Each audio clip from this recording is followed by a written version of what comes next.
American author and speaker Jeffrey shares how a catastrophic car accident killed his wife and infant son, launched him into a near-death experience, and led him to a divine encounter in which he held his deceased child one final time and was asked to give him back. In April 1997, Jeffrey was driving his family home from an Easter weekend visit to his wife Tamara's parents in southern Utah. An hour into the return trip, he believes he dozed off at the wheel. The car swerved, overcorrected, and began rolling down the interstate at 75 miles per hour. When it came to rest, Jeffrey was pinned under the wreckage, with both legs crushed, a nearly severed right arm, collapsed lungs, ruptured intestines, and back injuries. His 7-year-old son Spencer had survived, but his wife Tamara and his 14-month-old son Griffin had been killed instantly. And that's about the darkest place I think a person could ever be in. I mean, here I am pinned, I'm losing consciousness, I've got a hysterical 7-year-old that I can't get to. Half the family has passed, and I was driving the car. I mean, the guilt, the regret. I kept thinking, can't I get those 3 seconds back? And it was an absolute panic. I mean, the horror, the terror of the whole thing. And as I'm in this absolute terror and horror of what had happened, light came to me. I felt light, it felt as if light came and surrounded me and was comforting me. And then it felt like I was rising above the accident scene. Out of his body above the crash, Jeffrey found himself in a bubble of light. Tamara, my wife, who I knew was deceased at the scene, she's there in the light with me, but she's very much alive, beautiful. She wasn't displaying any injuries. And she began to communicate. She was saying, Jeff, you can't stay. You've got to go. You've got to go. You can't stay here. And she was emphatic that I couldn't stay. And we actually had a conversation. If I stayed with her, Spencer, our 7-year-old, would be orphaned. And for whatever reason, she couldn't come back, but I could. And I mean, it almost felt physical, but it was beyond physical. Like I felt her hands on me. She would push my chest and say, you've got to go. Then she would grab me and pull me tight. And we embraced, we were crying. It was emotional. And we had the conversation and made the choice that I would come back. And that's probably the most profound goodbye I'll ever say. The moment Jeffrey made the decision to return, he found himself moving through a busy Level 1 trauma center, but not in his body. Still out of it, he experienced a total awareness of every person around him. And as I moved through the hospital, it was profound. Everyone I saw, it's like I knew them. I felt them. I knew their love. I knew their hate. I knew their motivations, their challenges. I knew everything about them. And yet I saw them in such magnificence. There was like a nurse that passed by me, and unaware of me, but I was so aware of her. I mean, wow, it's like I knew her life. I even was aware of and felt as if I had experienced it even as my own, the abuse she had received as a child. And yet in that same instant, it's like, wow, look at her. She's here serving, healing, helping in a hospital. And I saw them in this profound magnificence. And in my words, it's like, wow, I'm seeing them as the divine sees them. I'm seeing them through a higher perspective, through the eyes of God, if you will. And I loved them. I mean, I didn't know them. They were strangers, but I knew everything about them. Still out of his body, Jeffrey found himself moving through the trauma center with a total awareness of everyone around him. He then came upon a body on a gurney that felt different from all the rest, one he felt nothing from at all. And that's when I stepped closer to look and realized, goodness, that's me. That's not me. I'm having this profound connected experience, but there's my body. There's the skin suit I wore, and it was so broken. I mean, there was this profound sadness thinking, wow, that's so messed up. And also this profound reverence. It's like, and I took it for granted. I never realized what a magnificent machine the body is. I saw the body as this profound, magnificent, sacred house, tabernacle, place that my spirit was having the experience in this life with. And yet I knew I had to get back in it.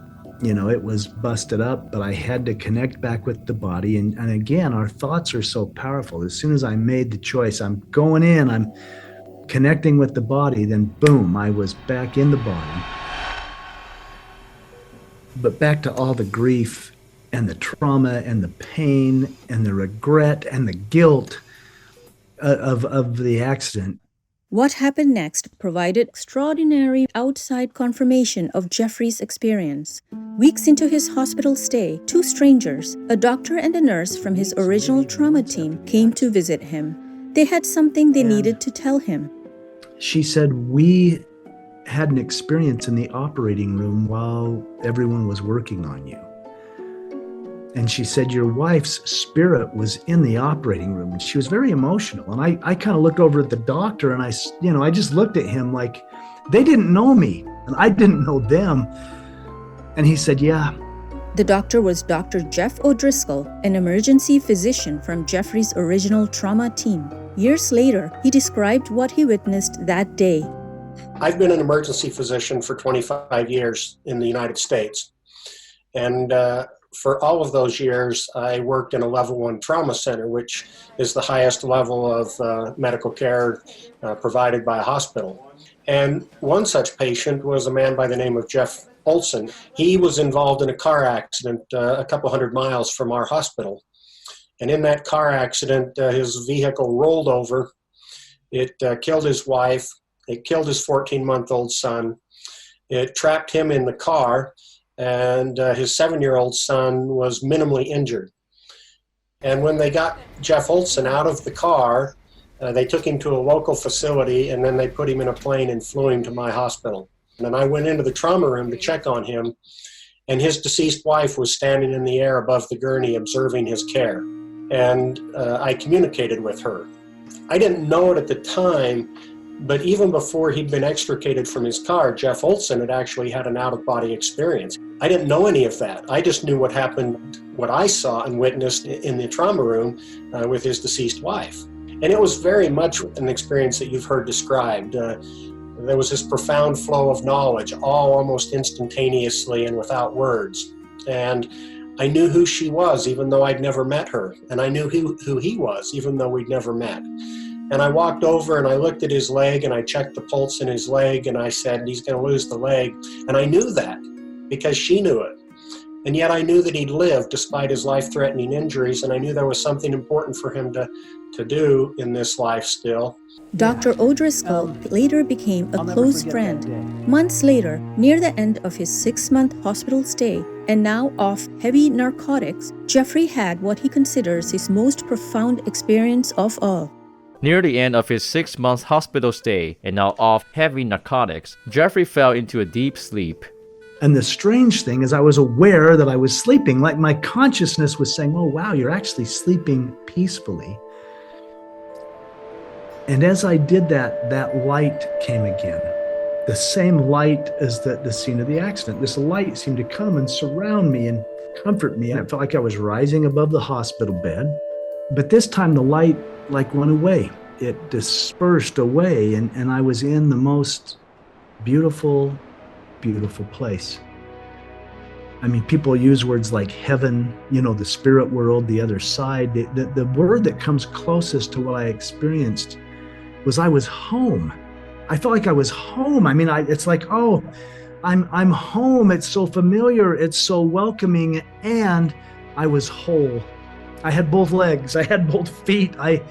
I was so overjoyed, and I began running like I could feel, I mean, it felt like a very physical experience. I was running, and I could feel the energy of the ground beneath my feet. I could feel the intelligence in my thighs and calves and toes, and it was this amazing physical experience. Jeffrey was then drawn down a corridor toward the crib, and inside it was Griffin, his 14-month-old son, who had died in a crash. And I saw that crib, and so I raced to the crib, and I looked in it, and there was my little boy. He was sleeping as peacefully as when I'd glanced in the rearview mirror on the ride home. And everything came back. Like I noticed how long his eyelashes were, and there was all this love, and I swept him up. I picked him up, and that felt physical too. I mean, there's a heat and a weight when you pick up a sleeping child, and I'm holding my little boy. And I began to weep thinking, this can't be real, but it was so real. Like I could feel his rib cage expanding. I could feel the heat of his body. I even leaned over and I smelled his hair. And I'm like, it's him. And as I'm holding him and I'm emotional, I feel this presence behind me coming closer and closer behind me. And I'm holding my little boy and I'm just marveling, he's okay. He's okay. How can this be? And the presence came closer and closer until it was standing right behind me. And then the guilt started to bubble up in a horrible way. I'm thinking, my little boy's here because I crashed the car. His life was cut short because I fell asleep or swerved or overcorrected. And the presence was right behind me, and I'm holding my little boy and I'm weeping, and I have all this regret and all this guilt coming up. And I actually had the thought, I hope I can be forgiven. And with that thought, it's like these divine arms just wrapped around me and held me and my little boy. And then the lid came off. I mean, the lid, there was just this downpour. It felt like it was coming through the top of me, through my whole being. And then the first communication was, there's nothing to forgive. Everything's in divine order. What followed was a life review, unlike anything Jeffrey had expected, not a judgment, but a lesson. I began to see my life. They say your life flashed before your eyes. It didn't flash. I was looking at my life, specific instances, the people in my life, my brothers, my family, the people I'd been kind to, the people I hadn't been kind to. And I had so much judgment of it. But I was held in the arms of this divine creator. It's like the only thing I was asked is, what did you learn? What did you learn? And so I was looking at these situations, and I would begin in judgment of them, but then it would be like, well, yeah, I learned this and I learned that. And I was seeing the benefit, if you will, or the soul expansion, if you will, to these things in our lives.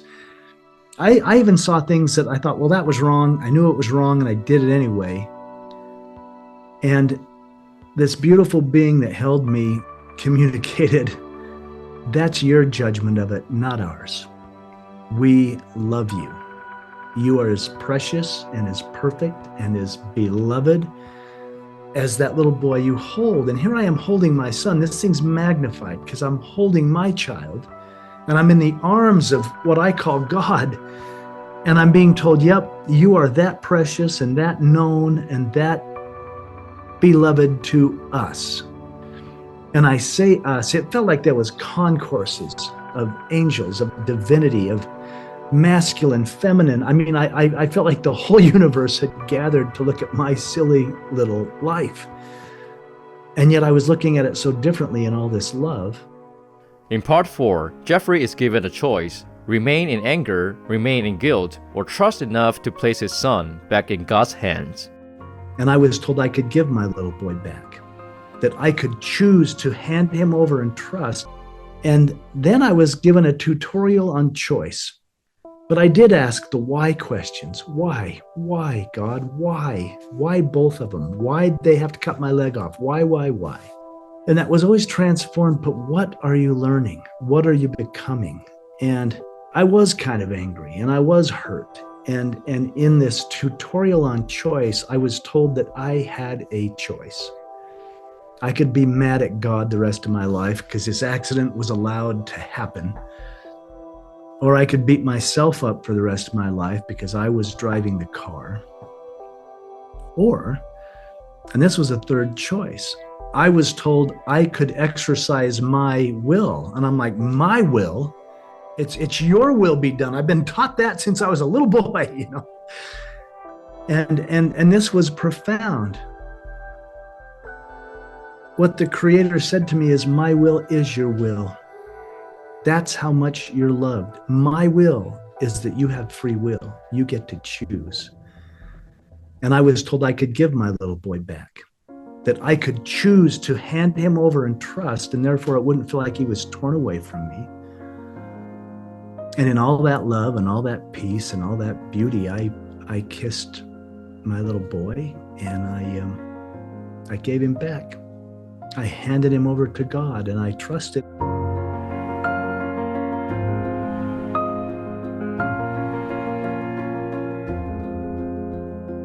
Jeffrey returned not to peace, but to the hospital bed, to the amputation, the wounds, the braces, and everything that was wrong with his body. As the end of his hospital stay approached, he worried most about seeing Spencer again, how his 7-year-old son would respond to his father coming home in a wheelchair, with one leg gone above the knee, the other locked in a full brace, and his arm immobilized. Jeffrey was released not to his own home, but to his brother's house, where Spencer had been staying. And when his brothers brought him there and lifted him into his electric wheelchair, he braced himself for that first reunion. And I just thought, how's he going to deal with all this? And he came running out of the house, and he ran toward me, and then he ran right past me. And I thought, oh man, it's too much. I mean, the injuries, all that's going on, it's too much. And I was a little heartbroken, and I continued toward the ramp that my brothers had built so I could drive the wheelchair up the ramp. And when I turned the wheelchair, I just looked to see where he'd gone. And he'd actually run across the street. And he began knocking on all the neighbors' doors, and he started shouting, come out, my dad has made it home. My dad is here, come see my dad. And I burst into tears. I mean, he eventually made the loop, and he ran, and he threw himself on my lap, which just about killed me because I still had all the I had all the sutures and everything from the abdominal reconstruction. But there I was holding my son in this realm. And this is why I share that story. I mean, here I am in a wheelchair holding my surviving son, and it was no less profound than being on the other side holding my son who had passed. I mean, heaven was right here. For Jeffrey, that moment stayed with him as proof that heaven was not only something he had touched on the other side, but something that could meet him here as well. Years later, reflecting on all that followed, he puts into words what the suffering taught him. I don't dismiss suffering. It's easy for me to say, boy, it sure expands the soul. I mean, pain has showed up and teaches me every day that I'm alive, and yet in the greater hands, in the higher perspective, we suffer for a moment and our soul expands. And because there's no death, we get to take all that wisdom with us. And it even serves us here and now. Perhaps because of the suffering, I can be more kind. I can have deeper compassion. I can have a greater capacity for empathy because I know how that felt. And that's the near-death experience, and my life has transformed and unfolded, and now I'm a gray-haired man, and I still wouldn't say I have it all figured out. I sometimes laugh and say my book's called Knowing, and I don't know if I know anything, but I'm quite comfortable not knowing.